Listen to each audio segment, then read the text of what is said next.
ఈరోజు మా బాబాయ్ ఏం పని చెప్పాడో చూడండి. హలో అండి, నేను మీ నర్సాపురం కుర్రాడు. Welcome back to our channel. ఈరోజు మా బాబాయ్ పిలిచి సివిల్ ఐడి ఇచ్చి క్రెడిట్ కార్డు ఇచ్చి రేషన్ షాప్కి వెళ్ళమన్నాడు. బాబాయ్ అయితే సివిల్ ఐడి క్రెడిట్ కార్డు ఇచ్చి నన్ను రేషన్కి వెళ్ళమన్నాడు. ఈ 1.8 కార్ నేను మా ఇంట్లో ఉన్న GMC 1.8 కార్ వేసుకుని వెళ్తున్నాను అనమాట. నాకు ఫేవరెట్ కార్ ఇదే, చాలా బాగుంటుంది. ఎందుకంటే సరుకులు ఏమైనా తెచ్చుకోవాలన్నా ఏమన్నా ఇది తీసుకెళ్ళమంటారు. ఫేవరెట్ కార్ అనమాట GMC ఉడిది. కోయిట్లో పెద్ద కంపెనీ ఇది. నేను మాకు దగ్గరలో ఉన్న ఫరోనీలో పెద్ద జమ్మీలో పక్కన ఉన్న రేషన్ షాప్కి అయితే వచ్చాను. మామ ఇదే రేషన్ షాప్ అయితేనే. ఇక్కడికి వెళ్ళగానే ఫోన్ చేసి బాబాకి అయితే బాబా మాట్లాడుకుని లిస్ట్ చెప్పాడు. మనకి లిస్ట్ చెప్పినట్టు మనకి రైస్ బ్యాగ్ ఇచ్చాడు అనమాట.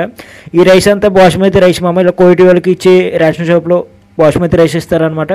50 kgs బ్యాగ్ ఇది. ఒక బ్యాగ్ వచ్చేసి ఇంకా రైస్ మొత్తం నాకు ఇచ్చిన రైస్ అయితే 88 bags, 2 bags షుగర్స్ ఇచ్చారనమాట. ఇంకా కోవిడ్లో వీళ్ళకి చికెన్ కూడా ఇస్తారు. చికెన్ కూడా బాయిల్ చేసేసి ఇచ్చేస్తారనమాట. చికెను మనం పట్టుకెళ్ళి వెనక బాక్స్ నుంచి చూసే గ్రీన్ కలర్ బాక్స్లో అయ్యే చికెన్ అవి పెట్టుకెళ్ళి మనం ఫ్రిడ్జ్లో పెట్టేసుకుంటామే. ఇలా ఉంటుంది అనమాట కోవిడ్లో రేషన్ షాప్లో. ఇంకా నూనె ప్యాకెట్స్, ఇంకా పాలు, అలా ప్రతి ఒక్కటి ఇస్తారనమాట ఈ రేషన్ షాప్లో.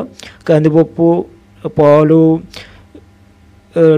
నూనె ప్యాకెట్లు, ఎందుకంటే పాలు పౌడరు మొత్తం అన్నీ కోయిటి వాళ్ళు ఇస్తారు రేషన్ షాప్లో. వీళ్ళకి తక్కువ పడుతుంది అనమాట. మాకైతే జాయింట్ ఫ్యామిలీ ఉంది కాబట్టి మేము ఎక్కువ సామాన్లు తీసుకుంటూ వచ్చాం. మొత్తం ఉమ్మడి ఫ్యామిలీ, మొత్తం జాయింట్ ఫ్యామిలీ. మా ముసలోడికి 4 కొడుకులు, 4 ఆడపిల్లలు. దానివల్ల ఎక్కువ రేషన్ ఉంటుంది అనమాట. మొత్తం 1.8 అంతా నిండిపోతుంది. ఈ ఎండ చూస్తే 40 నుండి 50 degrees ఎండ ఉంది మామ. ఈ ఎండలో అనమాట మన పంపుడు. ఇక్కడ పనిచేసే వాళ్ళందరూ బంగ్లాదేశ్ వాళ్ళే.